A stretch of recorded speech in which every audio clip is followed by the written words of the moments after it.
Hey traders, this is Christian from Tribeca Trade Group with your midday recap. And so we got the S&Ps up about 35 basis points, and the major performance today is in the Q. So it's very much a catch-up trade today.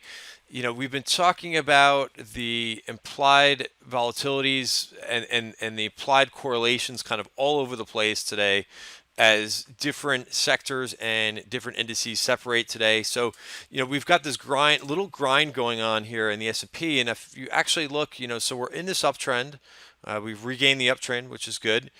We just don't have a major move here since Thursday, which is completely fine because there are things that are moving in the marketplace. And we actually have on in the Tribeca Trade Group, we've got an iron condor that we've sold that expires outside of these levels that expires on Wednesday. So to me, this is, par for the course, and kind of exactly what we talked about in yesterday's midday video is that I expect a kind of a grind higher in the S&P, but I still think that sectors are fighting with each other and jockeying for position today. So the last few days we had financials really outperform. We had the industrials outperform. We had the metals and mining group. Those guys are all kind of taking the day off, and those that have been left out of the party, if we go into Qs, that is the, or NQ futures, depending on what you want to look at. So nice move back here. Notice where we were. We were on this on the 1 hour chart. We found some support here. We've been moving sideways, but a nice ramp up here. And so today's outperformance is being in the Qs. A lot of people were waiting for the FANG stocks to kind of join the party. They did a little bit. Facebook is a trade that we got into in the room this morning. That trade worked out very well. I'm actually out of that trade and onto some other things. But, so the Qs, and then also on the other side is energy. And that's getting a big move up today with the move in oil. So nice. If you go to the oil chart, this is also something that we were talking about yesterday in the room. Notice we're on the top of value. So a little bit of resistance right here in oil. But you could see, there in various different sectors, there were, I'd call it hammer bars that developed yesterday. So short-term bottom. You could also see this in bonds as well. A couple of the beaten up areas. Bonds up a little bit today. I'm not sure if it's as clear of a hammer bar as what we saw in oil, but still positive. And then other names that are outperforming today, JD.com had earnings today. The Chinese internets, there's an ETF for that. That's KWEB. KWEB. That is getting a nice bounce today. That's been a really, really oversold group, the Chinese internets, with political worries, as well as BABA not having, call it, great earnings. So that group is up nicely. That's up 3.5% today. Again, that's the KWEB ETF. Also the gold miners, which have been under pressure, they're up 2.6% today. Utilities, a little bit of a snapback today, up 1.5%. The semis doing very well as well. So, once again, we've got that separation in sectors. Interesting to see. And then on the negative side, it's not like every name is performing well. You have biotech that's down 1.5%. The steel names are taking a day off. They're down 2%. Retail also down about 1% today. A couple names in the group had earnings. TJX, not so good. Home Depot, not that great. So that group is down, even though it was up big yesterday. And so I think that's interesting. What I was kind of watching today was financials, just to see this group got really overbought.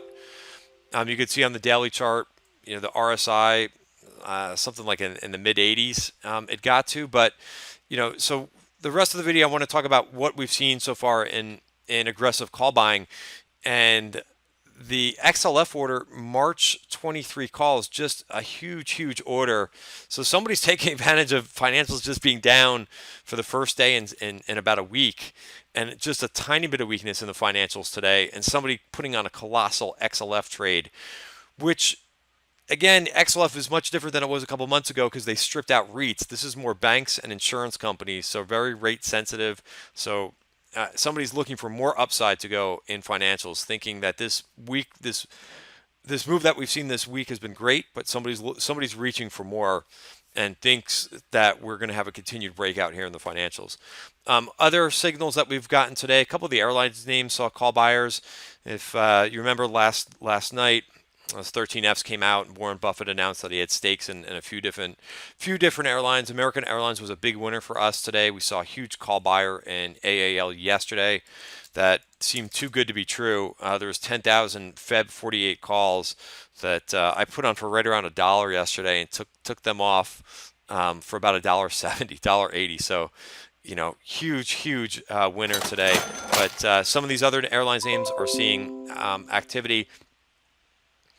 Qualcomm, also $1 million trade here, going all the way up to June. I like these longer data trades. Then back in the financial space, asset manager, Franklin Resources, April 45 calls. These names have been up a lot. We saw call activity in these towards the end of last week. You could see the move that these things have been making. Same thing with T-Row, which we saw call activity in last week. Oops, TROW. If I can spell, that would work. But somebody's looking for more upside in Franklin Resources. So I actually did add some of this trade. We saw Nike short-term calls. They really haven't worked too well, but it was looked to be a pretty aggressive trade. For the second day in a row, LVS calls going up. And then interesting, these small orders here in these tanker names, but nevertheless, these did look like they were bought. TNP and DSX. I think you've seen this move in dry ships. These are two other names that are seeing a little bit of call activity. UTX, a little bit of speculation about them and Boeing. There's a story floating around on Twitter. Just complete rumors. And then a name that I really haven't seen too much option activity, and I'm actually looking for something a little bit bigger than this. I did not take a trade in this yet, but HXL.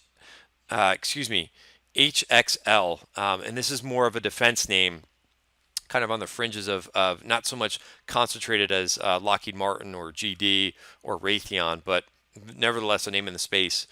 Couple small put orders. Lulu, this came right off the bat, right off the open today. A little bit of MRO calls, kind of interesting. I'm not sure if somebody's hedging a little bit. MRO is up nicely today in the move in oil.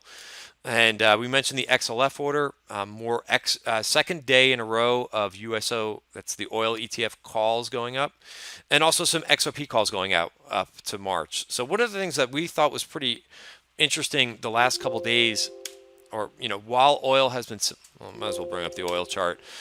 While oil has been moving down, one thing that was pretty noticeable is that the energy names have not been doing that. So while oil was going down, the oil and gas explorers and producers ETF, same thing with XLE, has actually been holding in there as oil's come down. So sometimes the companies in the energy space provide a little bit of clues whether or not a quick move up or down is going to be short-lived. And it looks like that move in oil ended up being a nice buying opportunity on the lows from yesterday. So thank you for watching today's midday recap of option activity. Again, we do post this on Twitter, so you can find that on my Twitter page as well. Thank you. Have a great day.